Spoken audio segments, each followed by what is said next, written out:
the reception last night about just the nature of this event at its 50th birthday. Hard to believe, but true. And there's so many people here that I know or I've known in some way, whether casually or closely, over all those decades. It's sort of heartwarming and frightening at the same time. How many years have gone by? The most important thing to me when I was young was that grown-ups accepted me into the ranks of the cinephiles, and had no reason to, but did. And I took my first trip from home without my parents when I was 14 to attend Cinecon 2 in fabulous Baraboo, Wisconsin. Was anybody there? I'm serious. Was anybody there in Baraboo? Well, that's it. I'm officially ancient. Why were we in Baraboo? I could have gone to Cinecon 1. This is now the Labor Day convention, Cinecon. I could have gone to Cinecon 1. I was still living at home with my folks in Teaneck, New Jersey. But it would have required sitting in the back seat of a VW Beetle for 8 hours. And I decided that didn't sound very appealing. So I didn't. But then friends went and said, it was really good. You'd have a good time there. So the whole thing depended on who was willing to host this event, this movable feast. And the man who volunteered to host it was a guy named Clark Wilkinson, who lived in Baraboo, Wisconsin, which is otherwise known as the winter home of, is it Ringling Brothers? Oh, yeah. And big circus museum there and all of that. But the museum we cared about was in Clark's house. Clark had something I've never seen before or since. He had one-sheets from very early silence, I mean the first decade of the 20th century, really early stuff, shellacked into his floor. I don't know how many coats of clear shellac, but you were walking on these Caleb and Biograph posters. Just mind-blowing. He started making annual visits to Hollywood in 1928 and collecting. I don't know how he got some of this stuff, but he had one of Harold Lloyd's straw hats. He had an autograph from Greta Garbo. He had one of the armatures from King Kong, under glass, as I recall. And so he was our host. I flew to St. Louis and shared a ride from there to Baraboo with Bud LeMaster, who was a wonderful guy, film collector and film buff, that my parents had met. He'd come and stayed with our family in New Jersey, so they knew who it was. And I just had the best time. And our special guest was Harry Aitken, the co-producer of The Birth of a Nation. So if you believe in the not just the truth, but the old adage that no one is passed from memory who has some connection, like shake the hand that shook the hand that shook the hand that shook the hand of Napoleon, then I shook the hand of one of the men who put up the backing for Griffith for The Birth of a Nation. It's just, it's mind-boggling to me. And people keep pointing out to me, and I refuse to believe it, but it's true. There is now almost a greater gap between us and the silent film era than there was when, well, this sounds silly, when I was growing up, which is a long time ago, but I thought they were old then. Obviously, the calendar plays tricks on you. I have I collect, among other things, pins, lapel pins and stuff like that. And I have a series of 4 pins for men's suit line called Sam Peck triple service suits. One of them has William S. Hart, one has Douglas Fairbanks, one has Charlie Chaplin, one has Fatty Arbuckle. Now, why you'd want to have Fatty Arbuckle endorsing suits or Charlie Chaplin, for that matter, I don't know. But it's proof that even back then, endorsements, celebrity endorsements, were alive and well. But I was looking at them recently, and I had this real, not quite an epiphany, it's not quite that major, but I had this sudden realization. These pins are 100 years old. They're 100 years old. How'd that happen? Well, just the way things go on the calendar. So I have a new appreciation for, what we have all experienced and lived through, and the things we continue to care about. And you don't have to have been there to care about them. In many ways, we have much more access now to these films and to the information surrounding these films. I swear somebody is going to have to account for the fact that there's a dividing line on books and articles that were written before newspaper archives went online and books and articles written after newspaper archives went online. It's a sea change. It's that dramatic. In the old days, you could go to your local library in some cases, or I went to the Lincoln Center branch of the New York Public Library, where they had a great collection, and still do, on theater and film. And you could look at that awful headache-inducing microfilm and have access to a lot of old publications. But not that many newspapers. They had the trade magazines, they had some major city newspapers, but now, a couple of clicks away, and you can find, something from a Fort Worth daily or Oshkosh daily, and they also happen to carry a lot of the columns from New York and LA. So you Hedda Hopper's column from Hollywood, or Walter Winchell's column from New York, or any number of others. Also, it has all the advertising. So you want to see where they played in certain cities, these great films, or how they were reviewed, or how they were promoted, and it's all there on your laptop or your computer screen. This is unprecedented, and exciting, truly exciting. Just as somebody's eventually going to have to draw a line, demarcation. Talking about contemporary films now. They still make movies. Not all of you go to see them, but they're still making movies. There's some Star Wars thing that opens today.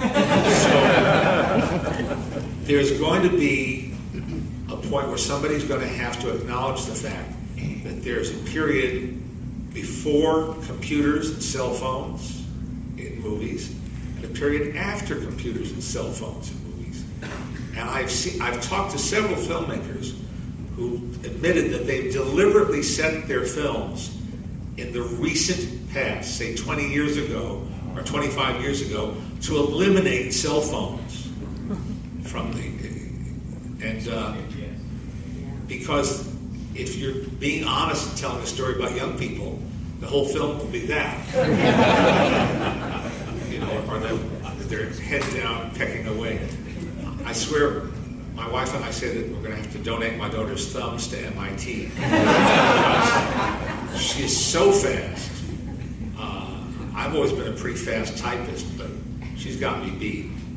She can bang out with her thumbs, sending messages back and forth.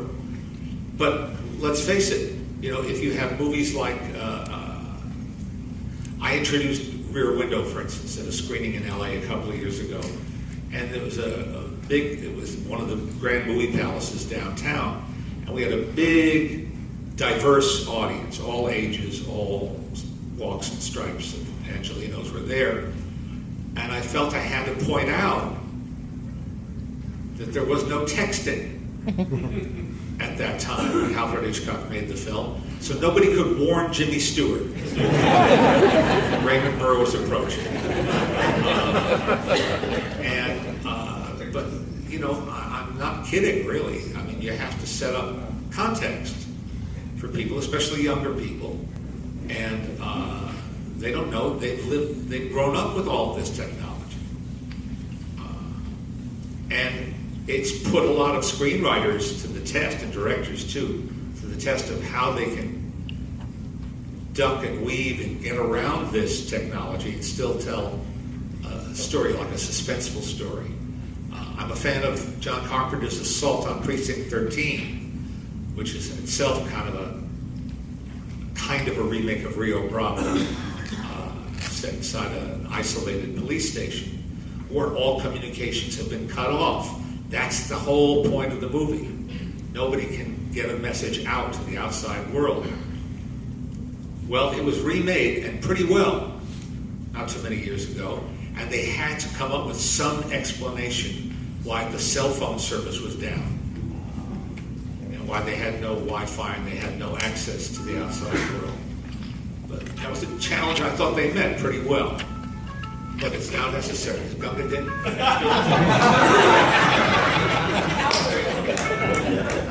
I never get it. So things are constantly changing, and if you don't adapt, then you're going to get stuck in time. And much as I love, and I do love old movies, I like to think I still live in the present day, and I don't see any contradiction in enjoying a brand new. I like the Solo movie, the Star Wars movie that I saw it the other night. Very entertaining, and so I don't think there's any contradiction in saying I like that, and I also like, you know, Buster Keaton. I don't think they're mutually exclusive, and there's no reason why it's an either-or situation. Any more than I understand why people insist on doing comparisons of Chaplin and Keaton. They're both great. They're both geniuses. Why does it have to be either or? People love to argue. People, well, now online, that's, you know, that's all they do is argue. But people like arguing with lists, for instance. Anytime I'm foolish enough to print a list, you know you're going to get a lot of flack. Well, how could you leave this out? You know, that kind of thing. But then conflict seems to just bubble up organically online.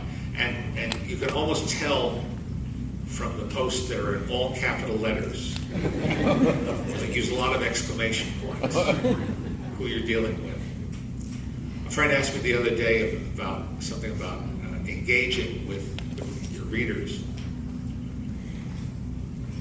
I went to NYU and majored in journalism. That's a long time ago. So I had a sort of traditional journalistic education. It's all taught by working journalists in New York, which was great. A lot of lifelong lessons I learned from them. Engaging with the reader?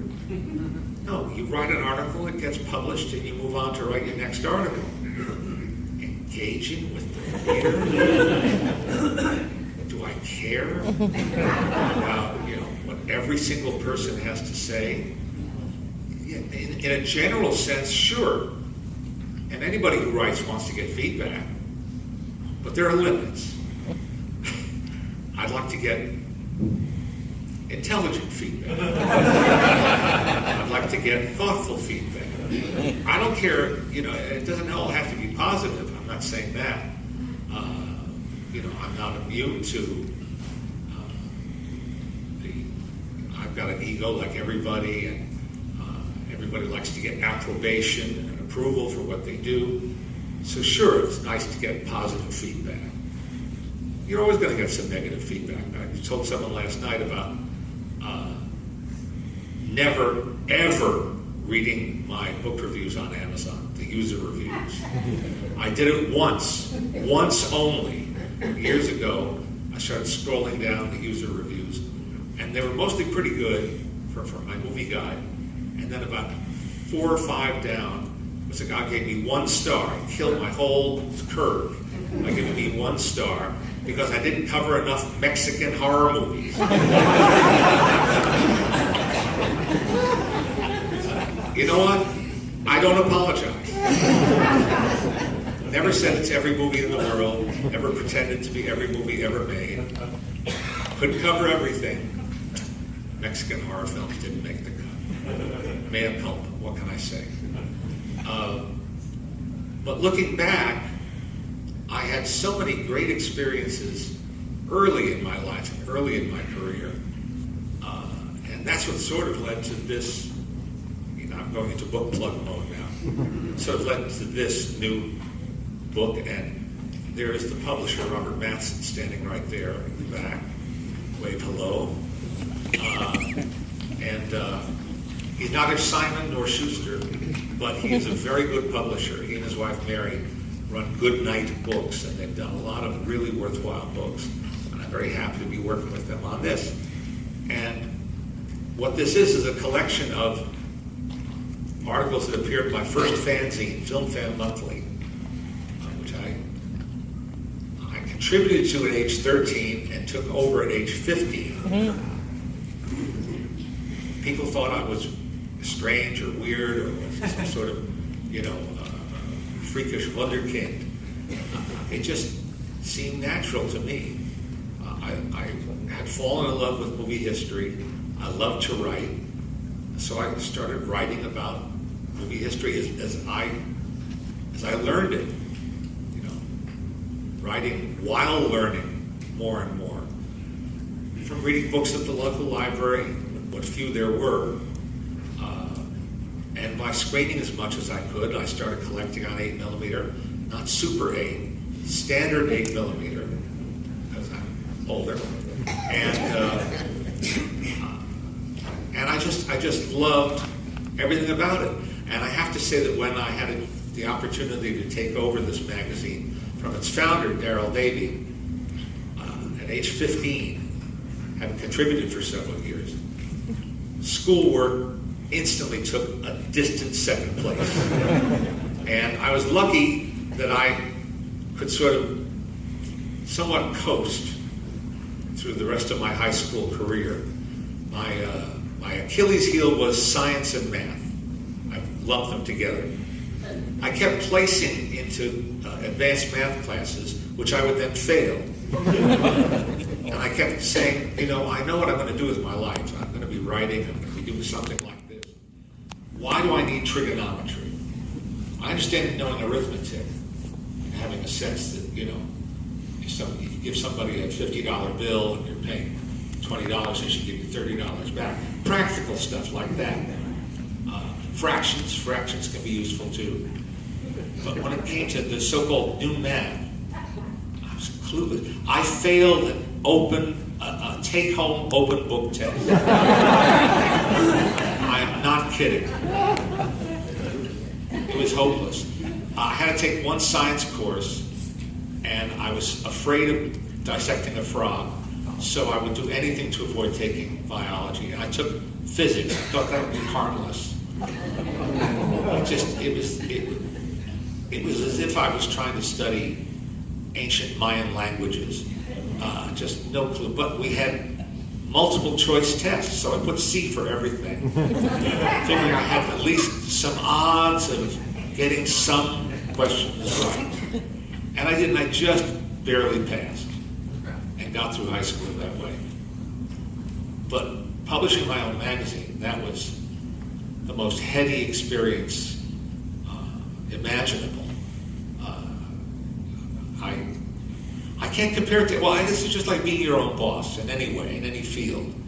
If you run your own hardware store, if you name any kind of business, any kind of calling or profession, if you're your own boss, that has a lot of responsibility involved in most cases, but it also gives you the satisfaction of knowing you're doing what you want to do, the way you want to do it, and no one's looking over your shoulder. And So from the age of 15, I edited and published Film Fam. They also stuffed envelopes, licked stamps, dragged boxes to the post office, and so I was a full-service editor-publisher. I had a partner, a friend of mine, who did the subscription fulfillment and took care of renewals and all of that. And when he went off to college, my dad took over that job, and he enjoyed it. Can't explain that, but he enjoyed it. So that was my team. A little digression. I lived in Teaneck, New Jersey, immortalized as the birthplace of Ricky Nelson, in case you didn't know. And, well, it mattered. And they also shot a Clearasil commercial there. In high school, that was very, very popular in my crowd in high school. So, I knew the guys at the local post office pretty well, because every month I'd come in. The local bank was a block away. I'd go to the bank. My father would have written out a check for, say, $160 for stamps. I'd go to the bank and cash the check, walk the one block to the post office, and buy the stamps. And sometimes they give me a hard time. They'd say, well, we don't have any 12-cent stamps right now. Maybe that was for an airmail or something, something like that. I said, well, where else do I go? You're the post office. There's always something like that. And then one day, after doing this for a couple of years, the guy behind the desk said, you can just write us a check. This took 2 years. Okay, save the step. Now I can write the check at the post office, to the post office. And then one year they lost everything I'd given them. We had, I think, 2 boxes of issues going out. And because a lot of subscribers were friends of mine, I usually heard back pretty soon whether they liked the article or didn't like the lead article, something like that. And I was hearing nothing. And that's what first got me suspicious. So then I called a couple of my friends. No, they hadn't gotten their magazine. So I went back to my local post office, and they said, nothing sits here. At the end of the day, it's all on a truck to the next regional branch along the line. So you can put a tracer on the package if you want to. I said, how many you got? And I filled out deliberately like 15 tracers of the 300 or so issues I mailed. And I got nowhere with that, but then suddenly the issues started turning up. So I decided, with my dad's support and cooperation, that we would drive into Manhattan and go to the central New York branch opposite the new Madison Square Garden on 8th Avenue. If you've ever seen pictures of this stately building, it has almost as many steps, I think, as the Parthenon. It's very high, perched high over 8th Avenue, which is the only way you want to be on 8th Avenue. and so I would have by now 3 boxes of magazines. My dad would pull up in front and either find a space or double park. I would take the first box and go hustling up all those steps, and go to the bulk mail window and drop it off. I said, I'll be back. There's another. Down the steps. Pick up the second box all the way up the steps. Turn it in. Get down again. One more trip. Third box. Drop off the third box. And breathe a heavy sigh. And go on my way. I think it was also 2 years. Monthly. Every month I did this. The guy behind the window says, you can drive it back.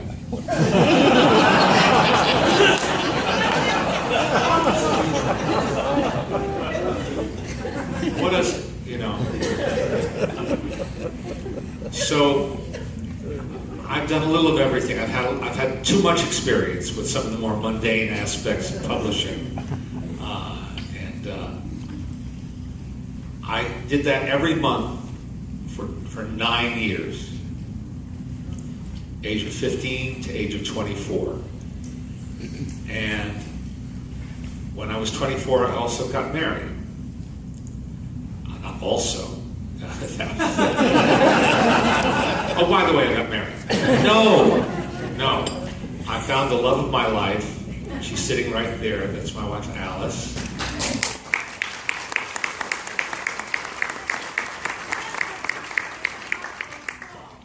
No. She took the blame for my expiring the magazine. The truth is, the real story is, I'd gotten a little tired. Some of the luster had worn off, and it was becoming a little more mature than a labor of love, which is how it started and remained for a long, long time. And now I was entering real adulthood. I was going to be living on my own with my wife in Manhattan, be paying rent, all of these realities setting in. And I decided, maybe it's time to say goodbye. Well, Alice then became the Yoko Ono of the fanzine world. People were certain that she's the one who killed Film Fan Monthly. It ain't true. It wasn't true then. I'm just setting the record straight. And fortunately, when the magazine ended, the marriage lasted. So we're 43 years in, and a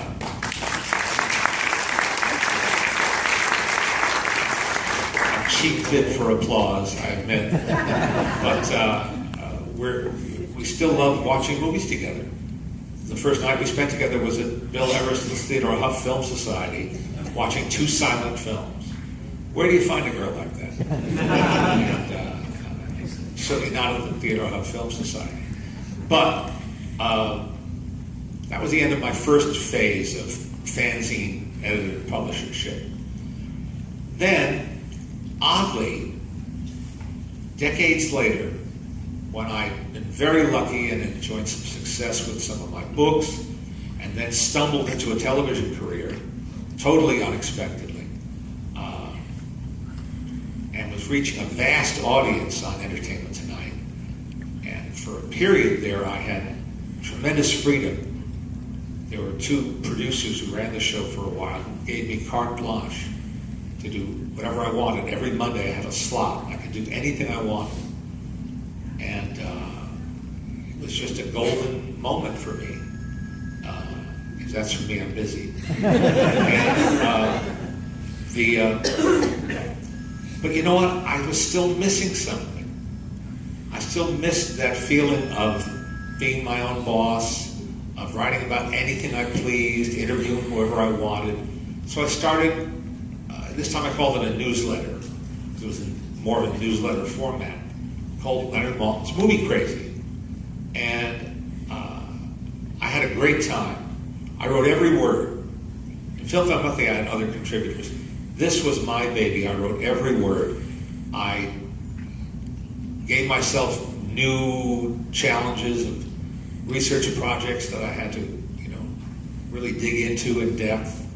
I called on all of my friends who were scholars and buffs for help and to read over the piece ahead of time to check for mistakes. And I published interviews that I never had a chance to print anywhere, and I conducted new interviews. And I had a great time. But it was obvious, I did it for 10 years. It was obvious the last couple of years of that tenure that it was starting to become mature again because I was always late, I was missing my own deadlines. I felt guilty.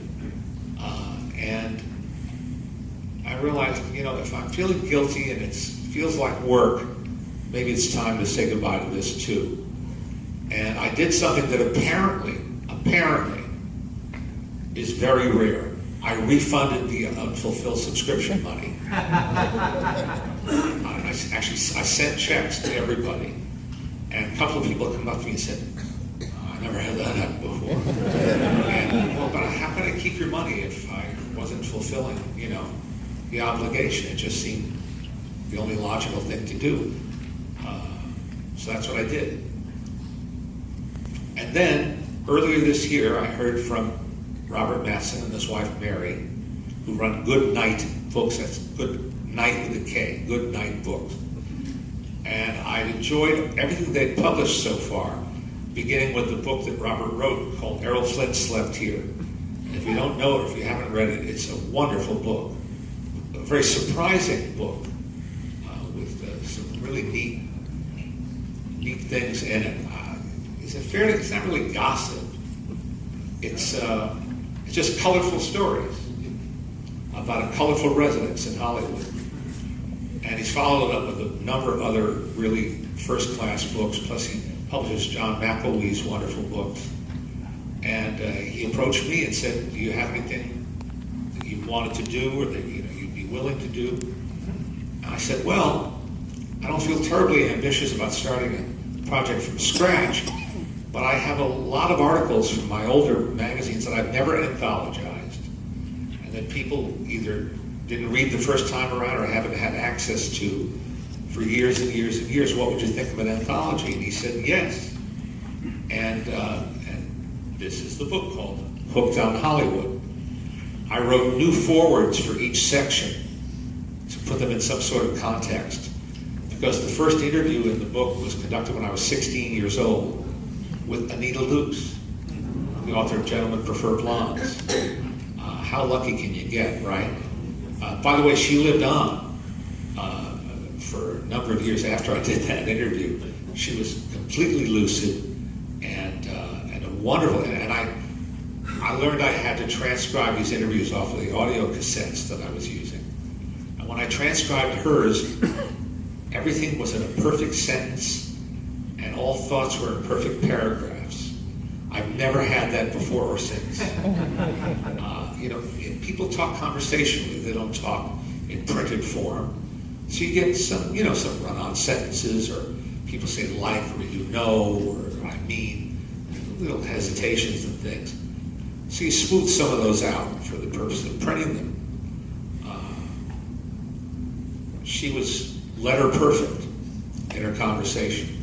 I don't know what that says about her, just as she was highly literate, eloquent, or understood that she was talking for purposes of transcribing in a print. I don't know. But she sure was interesting. She worked with D.W. Griffith, with Douglas Fairbanks. She worked at MGM in the 1930s. A hell of a career. And it was a brief interview. It was a really good one. I did not choose to print my first ever interview conducted in person. That was because it wasn't very good. It wasn't good then. It hasn't improved with age. But the story of getting it is something I do tell because it was a milestone for me. I didn't know how to get through to people.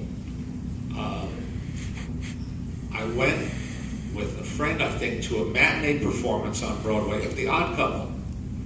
And this was the second cast we were seeing. The roles had been originated by Art Carney and Walter Matthau. They had moved on at a certain point. They were replaced by a number of people over the years. But the first replacements were Eddie Bracken and Mike Kellin, both very well cast as Felix and Oscar. And in intermission, I'm reading the playbill bio of Eddie Bracken, and it says he was in the Our Gang comedies as a kid. And even at that age, I knew that wasn't true. And that's what really piqued my curiosity, to try to talk to him.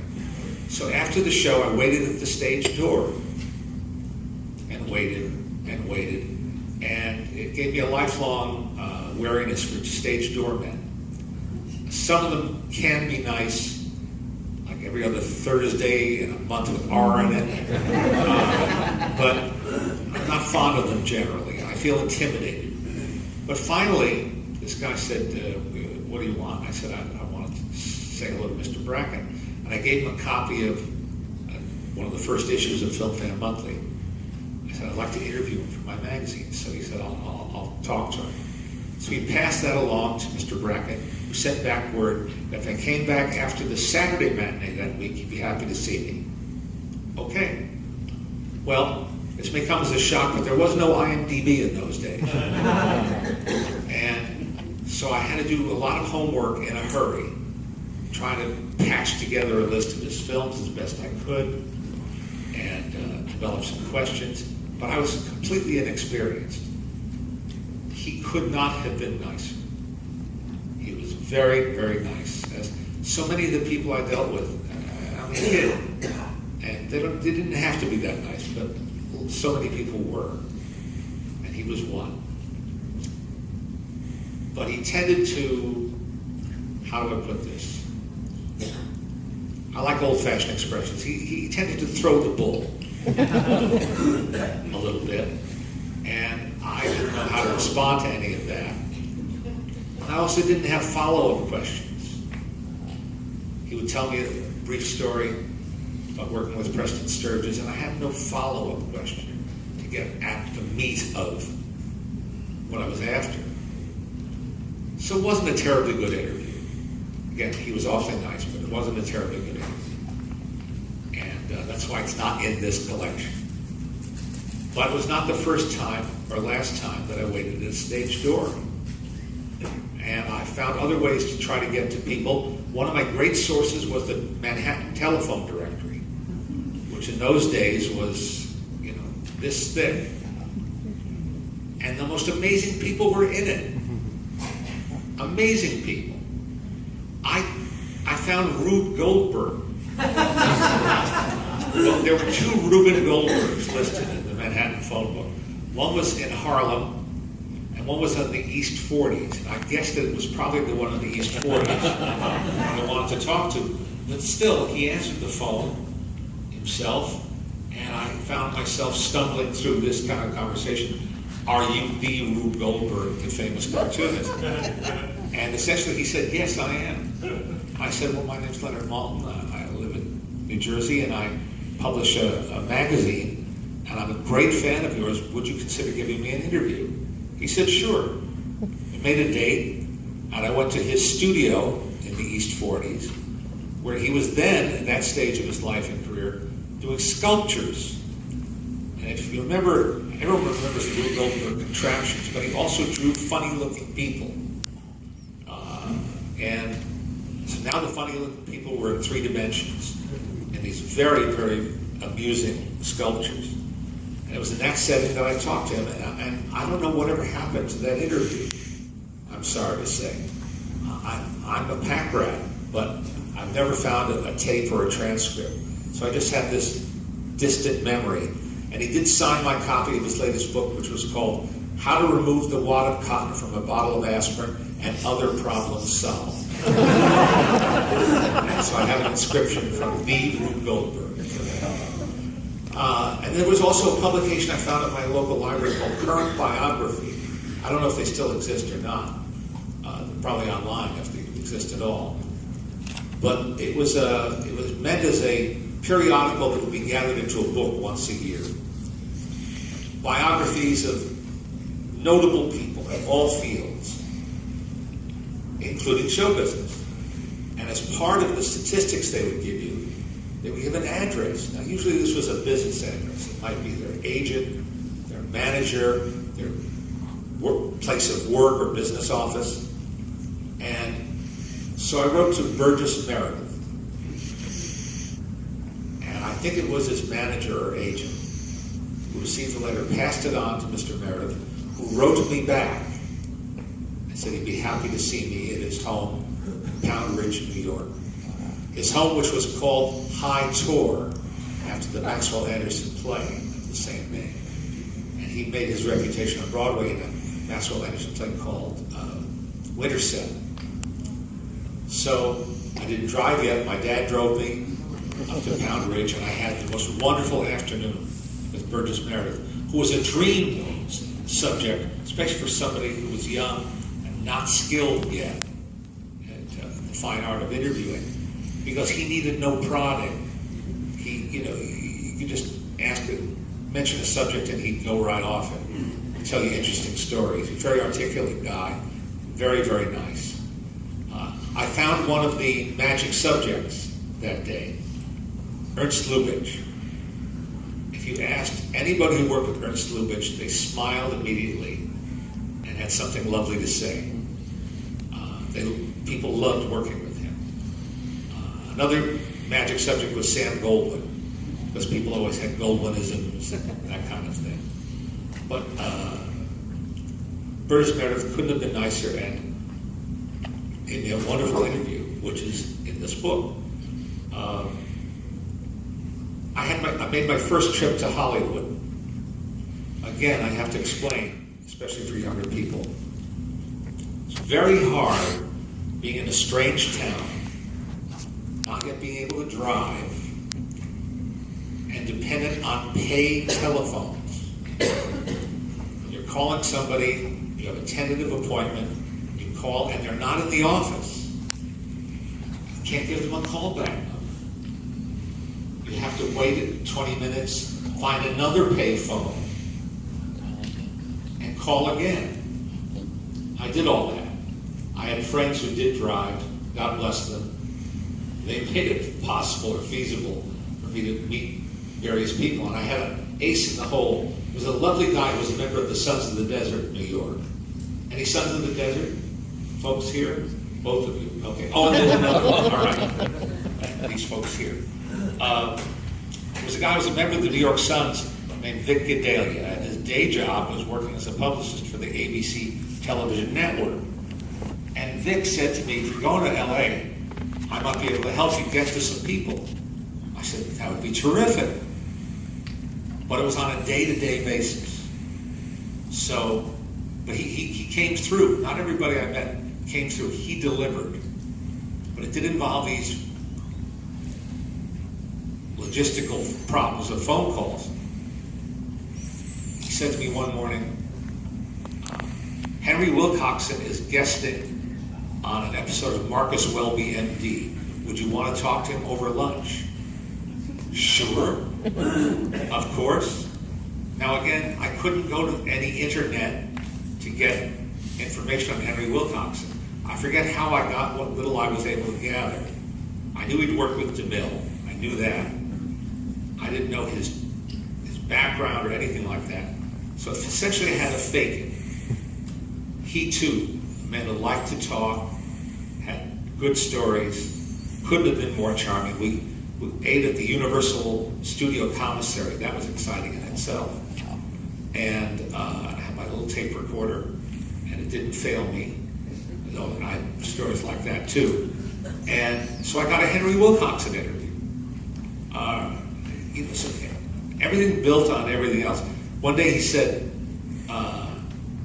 we've got a series on this fall called Here Come the Brides. Would you be interested in Joan Blondell? Hell yes. That was a different challenge. We had lunch with Miss Blondell, a friend who was driving me. She was a tough cookie and seemingly had not an ounce of nostalgia in her makeup. She still enjoyed working, which was great. She was working on a major TV show, that was great too. But I tried asking her about Busby Berkeley, about Warren William. Her answers were kind of terse, I guess is the word. And I just kept plugging away. You can read the transcript in here.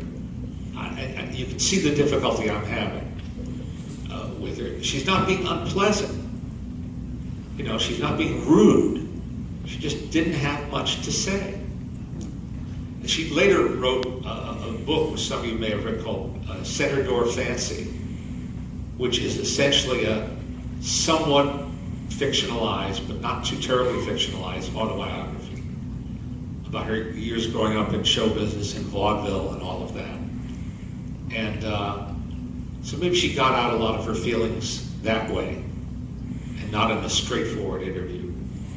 I'm so glad I met her, and did get an interview, not the best in the world, but interesting for the surrounding and for what led up to it.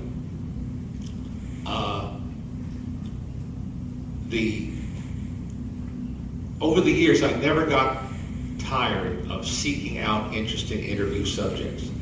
The latter part of the book includes my interviews from, say, 10 to 15 years ago. And these are mainly with people who are behind the scenes. And I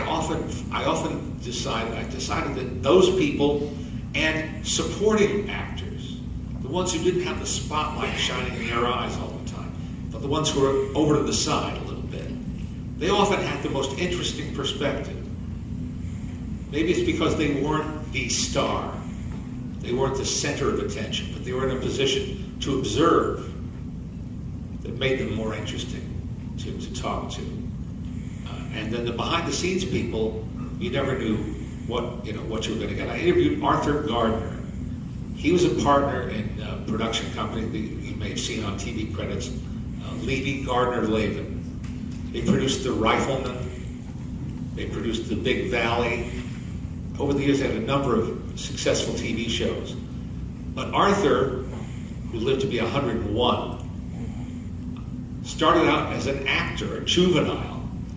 And he's one of the protagonists in All Quiet on the Western Front. And had stories about All Quiet on the Western Front. Try finding someone in the 21st century who can say that. He could and did. Wonderful chap, wonderful person to meet. Many of you know the name Saul Wurtzel. He was one of the executives at Fox for years and years and years. His son Paul Wurtzel was still alive, at 90-ish, and had all sorts of interesting things to say. At one point, he started out, they gave him a job, his father arranged for him to get a job as an assistant director at 20th Century Fox. He worked with Lubitsch. Lubitsch was at Fox in the 40s. And he said one of the things about working with him on, I guess, Heaven Can Wait, and maybe one of the other ones of that period, is that Lubitsch would not let a second unit director take a single frame, not even for an insert shot of an envelope or something like that. If it's going in a Lubitsch film, it's going to be shot by Lubitsch. He shot everything. Just an interesting little side note, it's a footnote to film history. Not earth-shattering, but interesting. So I had wonderful experiences doing that. Then I spent a goodly amount of time at the Warner Brothers Archive, which is held at USC, their Special Collections Library. My idea of heaven would be to spend every day at the Warner Brothers Archive. My wife wouldn't care for it too much, but this archive has been so carefully maintained. If you look up the production file of, say, the Maltese Falcon, it'll start with the first piece of paper generated regarding that property. And the first piece of paper would probably say, just read an interesting story in Black Mask magazine, think we ought to acquire screen rights. It'll be from a reader in New York to somebody on the West Coast. And the Warner Brothers believed in putting everything in writing. It said so on their stationery. Put it in writing. Verbal communication causes confusion. That's what it said on the bottom of every letterhead for memorandums, memoranda, and letters. So that would be the first piece of paper generated by it. Let's acquire this story. Then you follow day by day, week by week, day by day, the progress of the first version, the second version, and the third version of the Maltese Falcon. And there's nothing looking backward. No one is recalling something, straining their memory, giving you their version of what went on. This is immediate. You're an eyewitness stepping into a time tunnel and seeing exactly how this happened day by day. Endlessly fascinating to me. So I wrote a number of articles about that, and the one that gave me, I think, the most satisfaction was about my all-time favorite movie, which is Casablanca. What happened was I was channel surfing one night, or maybe Alice was, and TCM was showing Casablanca. Well, we can't go past it. We have to watch. And as we're watching it, this film that I know so well, or think I know so well, I'm hearing something that I hadn't really taken notice of before. There's a lot of music on that soundtrack. We all know about As Time Goes By. We know about the featured numbers that Dooley Wilson does, the Sam. We know about the Marseillaise, the German drinking song that plays opposite it. But Cole Porter's Love for Sale, It Had to Be You, all sorts of other pop songs are integrated into that soundtrack. They're part of the fabric of the film. How'd that happen? Who made that decision? Well, it's all there in writing. But not everything is in writing. On almost all these articles I wrote, I talked to friends who are experts in different facets of movie history, and they filled in gaps and gave me information I never would have found on my own. There was no recording of As Time Goes By when that movie came out. Why? Anybody know?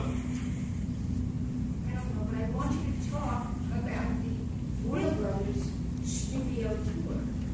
I will. Someone didn't like that song. I will do it quickly. Yes, the recording band. Bingo. There was a strike, a general strike by the musicians union, and no one could record.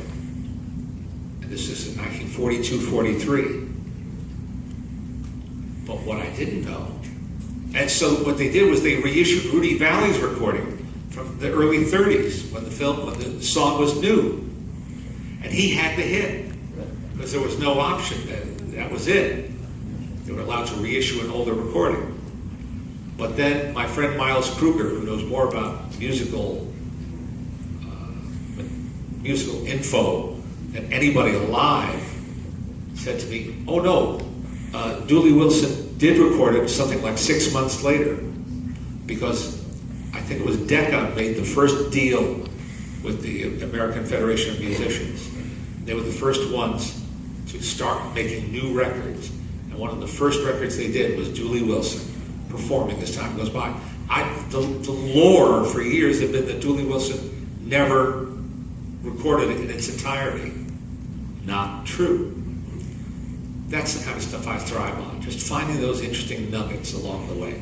All right, last nugget is Warner Brothers has a studio tour in Burbank. I've known this for a long time. They didn't used to advertise it very much. They still don't advertise it terribly much. When you go, you see billboards for Universal's tour, because that's really a theme park now. It's not so much a studio tour. I mean, it's fun, but it's not a real backstage type tour. Warner Brothers does a real studio tour. They're a very busy studio, and I hadn't been on it in ages. Alice and I met the fellows, the men and women who run it. They're very dedicated, they're very enthusiastic. Some of their guides are terrific. They really know their stuff.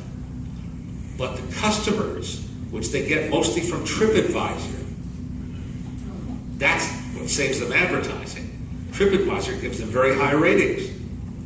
And a lot of their customers from overseas, who are numerous, say, "We want more about the classics."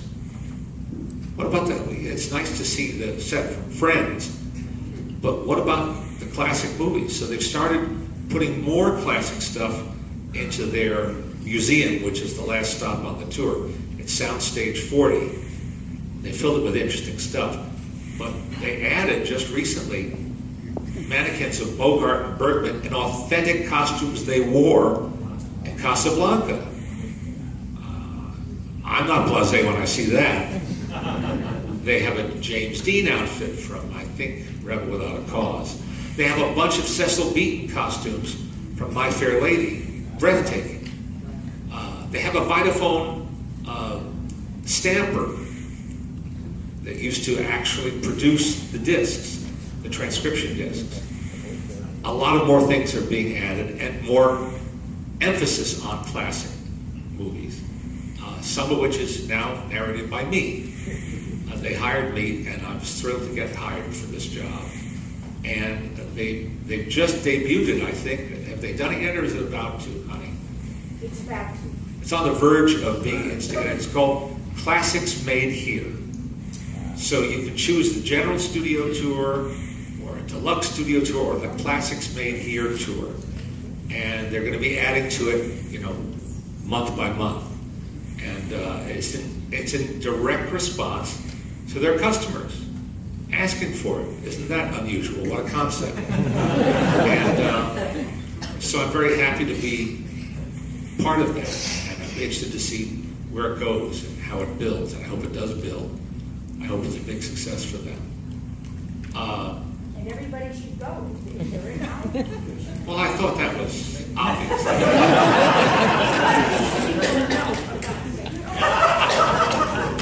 If we can only bring out my wife's personality sometime, draw her out a little bit from her shell, she'll be a more successful person. She is the reason I'm here. Truly, my life would not be what it was without her. And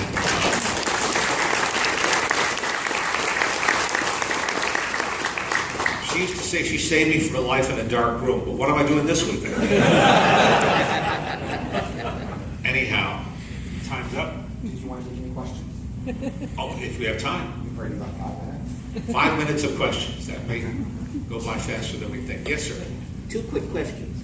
First of all, have you designated any place for your papers, your archive, for future research? And secondly, of the many wonderful books you've written, given the revolution in availability of things, are there any books that you would like to redo and revise? 2 good questions. I'm already donating papers as well as runs of old film magazines and things to USC, where I've been teaching for 20 years. They have a great cinema library, and scholars come from all over the world to use it, to use the Warner Brothers archives. So I feel they're in a good home. There's a lot of files I still use, so I'm reluctant to part with them yet. But eventually, that's where they'll go.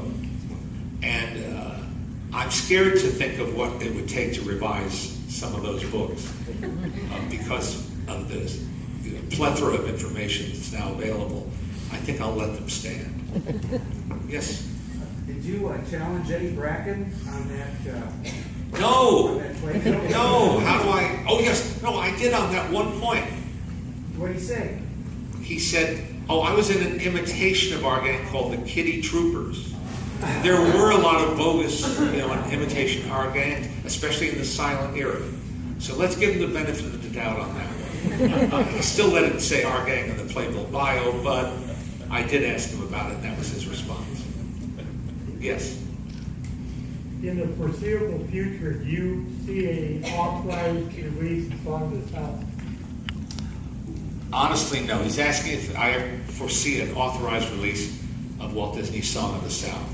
Every year at the shareholders meeting, now it was Michael Eisner, now it's Bob Iger, the head guy, the big kahuna, is asked by some shareholder, are you going to put out Song of the South? And every year, first Mr. Eisner said it, now Mr. Iger says it. He says, no, we don't feel it's the right thing to do. And my wife and I went to Savannah a couple of years ago for the first time for their film festival, which is a wonderful festival in the fall. And we were by the river bank. There's a whole row of touristy shops for tourists, which we were. And they're selling bootlegs with packaging right in the open for like under $10. How Disney doesn't pull it off iTunes, off YouTube. Either periodically they do, and then someone posts it again. But no, they feel it's a hot potato and they don't want to touch it. It's too bad. And the people in home video have had a plan in place for how to do it the proper way, with the right kind of introduction and and a scholarly discussion and all of that, they smell money.